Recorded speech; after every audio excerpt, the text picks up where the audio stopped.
Kaway-kaway mga ka-farmers, welcome na naman muli sa ating YouTube channel.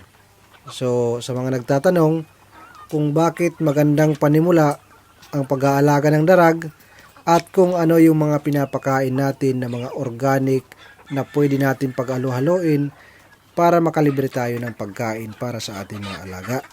Meron kasi mga nagtatanong kung ano ba yung mga organic na pwede natin pag-halo-haloin para ipakain sa ating mga darag. So napakarami po sa ating paligid mga ka-farmers.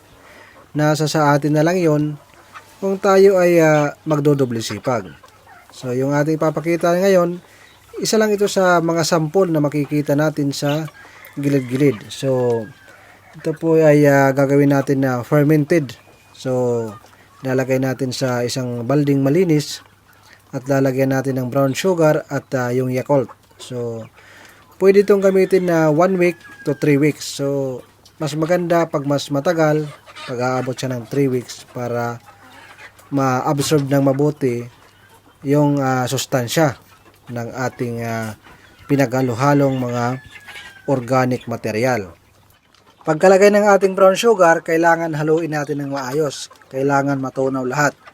Saka na natin ilagay yung ating Yakult. So, maliit lang ito na ating gagawin. So, ayan. Tapos, haluin natin.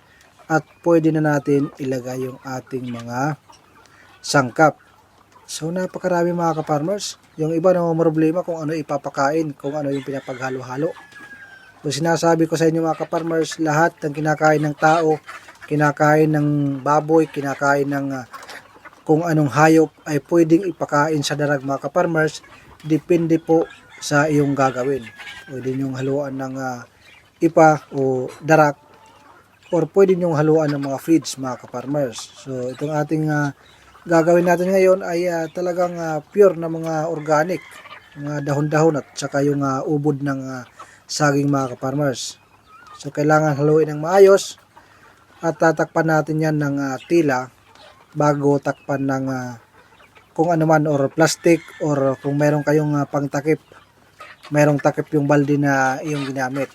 So, kailangan lagyan muna ng tila para hindi makapasok yung mga bad bacteria na pwedeng sumira sa ating ginawa na organic. Pagkatapos natin takpan yan, ilagay natin yan sa malilim na lugar. Kailangan hindi mainit at hindi nasisinagan ng araw mga ka-farmers. Pagkalipas ng 1 week, mas maganda pa abutin natin ng 3 weeks para as in malambot na at talagang masustansya na yan na pagkain ng ating mga darag.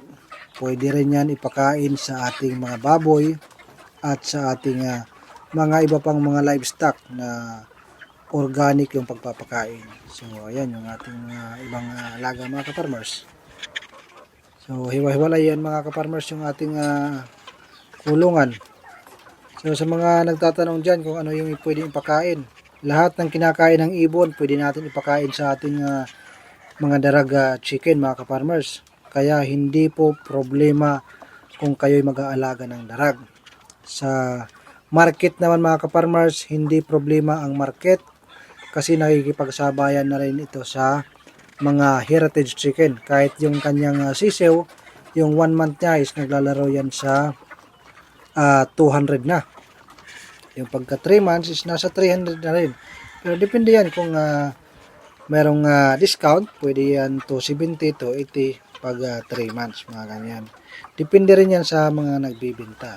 So ayan yung mga iba natin mga tanim na Madre de Agua mga ka-farmers.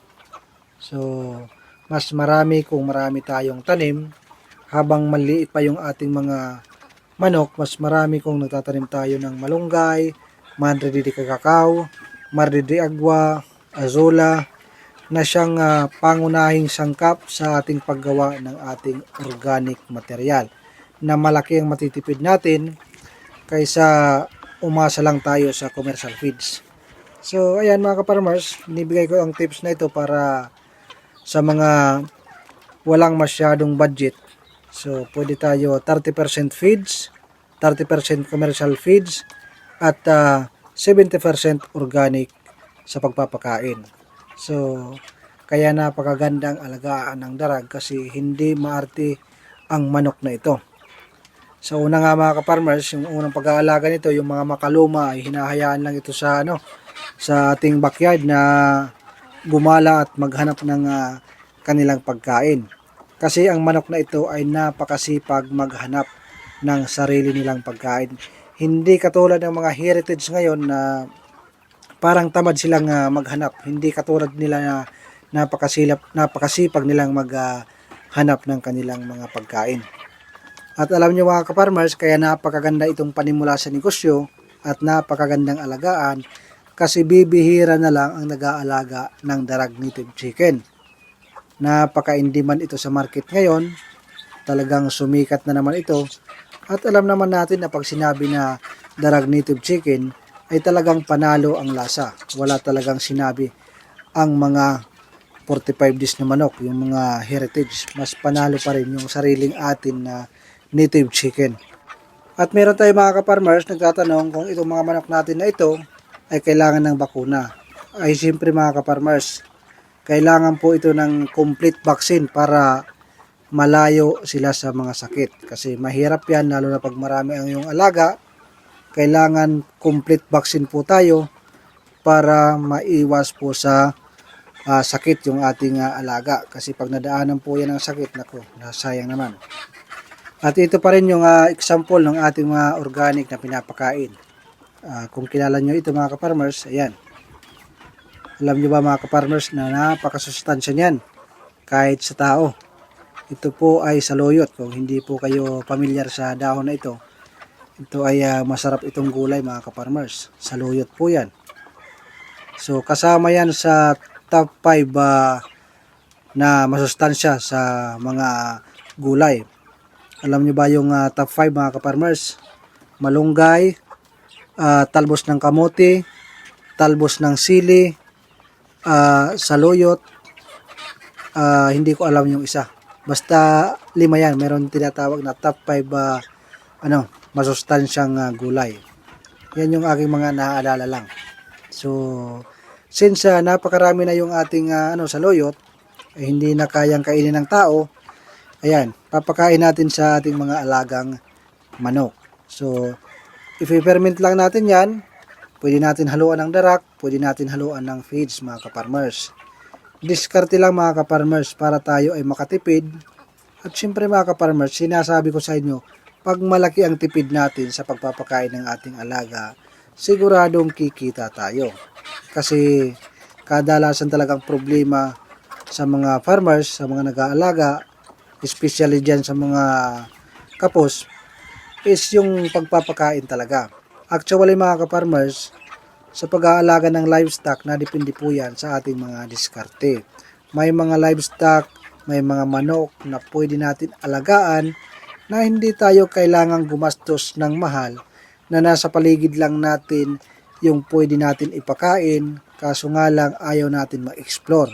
So, isa lang po ito sa mga example na yung makikita.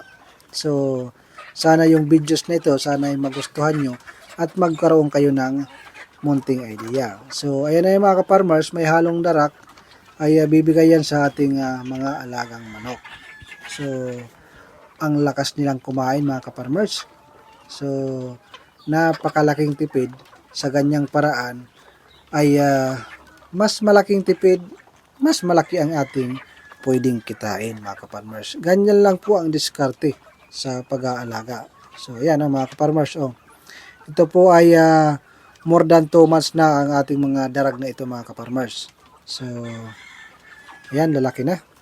Ang sarap tingnan pag nakikita natin yung ating achievement. Yung ating mga dati lang ay mga sisiw yan, pero ngayon ay panalo na mga ka-farmers.